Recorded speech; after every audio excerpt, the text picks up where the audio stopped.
সংবিধান সংস্কারের জন্য রাজনৈতিক দলগুলোর ঐকমত্যের ভিত্তিতে সনদ তৈরি হবে, যার ভিত্তিতে নির্বাচিত সংসদ তা বাস্তবায়ন করবে, এমনটা জানিয়েছেন সংবিধান সংস্কার কমিশনের প্রধান ডক্টর আলী রিয়াজ। আর প্রধানমন্ত্রীর একচ্ছত্র ক্ষমতাকে জবাবদিহির আওতায় আনতে ৭০ অনুচ্ছেদ পরিবর্তনের সুপারিশ করা হয়েছে বলে জানান তিনি। সংসদ ভবনে সংবাদ সম্মেলনে তিনি এসব কথা বলেন। ইমরুল আহসানের রিপোর্ট। কোটি মানুষের আস্থার ভালোবাসায় 11 বারের মতো দেশের 1 নম্বর রেফ্রিজারেটর ব্র্যান্ড ওয়ালটন। রাষ্ট্রকাঠামো সংস্কারে 6 কমিশন ইতিমধ্যে চূড়ান্ত সুপারিশ জমা দিয়েছে অন্তর্বর্তী সরকারের কাছে।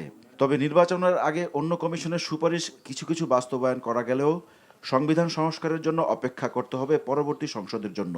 ভবিষ্যতে যে নির্বাচনই হবে সেটা যখনই হোক, তার আগে রাজনৈতিক দলগুলোর মধ্যে এই ঐকমত্য প্রতিষ্ঠা করা এবং এই প্রতিশ্রুতি নিশ্চিত করা যে তারা ক্ষমতায় গেলে জেনেই যান, এটা সব দলকে রাজি করতে হবে। তিনি 150 আসন পাবেন কিনা সেটার বিবেচনা নয়, বিবেচনা হচ্ছে যে তিনি যদি একজনও পান, এমনকি নাও যান সংসদে, তাহলে তারও দায়িত্ব হচ্ছে যে এই সংস্কারগুলোর জন্য কাজ করা। লক্ষ্য হচ্ছে একটি সনদ তৈরি করা, ন্যাশনাল চার্টার। এই পরিবর্তনগুলো, এই সংযোজনগুলো, এই বিয়োজনগুলো, এই পুনর্লিখনগুলোর কাজ তারা করবেন। সংবিধানের বর্তমান কাঠামো সরকার প্রধানকে স্বৈরাচারী হওয়ার সুযোগ করে দিয়েছে উল্লেখ করে আলী রিয়াজ বলেন, প্রধানমন্ত্রীর একচেটিয়া ক্ষমতা কমানোর জন্য একই সাথে কেউ প্রধানমন্ত্রী, সংসদ নেতা ও দলের প্রধান হতে না পারার সুপারিশ করা হয়েছে। ৭০ অনুচ্ছেদ সংস্কারের প্রস্তাবের ব্যাখ্যাও দেন তিনি। যারা বলছেন যে অকস্মাৎ এরকম ব্যবস্থা থাকলে সরকারের পতন ঘটবে এবং দেশে একটি অস্থিতিশীল পরিস্থিতির সৃষ্টি হবে, সেটার সাথে আমরা একমত নই।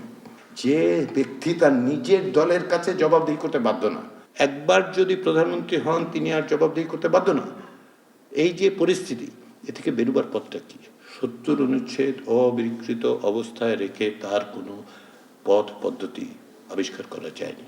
এটা 52 বছরের অভিজ্ঞতা। গণভোটের বিধান যোগ করার যৌক্তিকতাও তুলে ধরেন তিনি।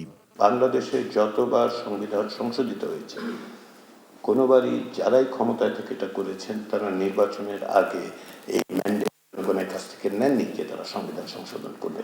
ছাত্রদের সম্ভাব্য নতুন রাজনৈতিক দলকে কোনো সুবিধা দেওয়ার জন্য এমপি পদে নির্বাচনের ন্যূনতম বয়স 21 করা হয়নি বলে দাবি করেন আলী রিয়াজ।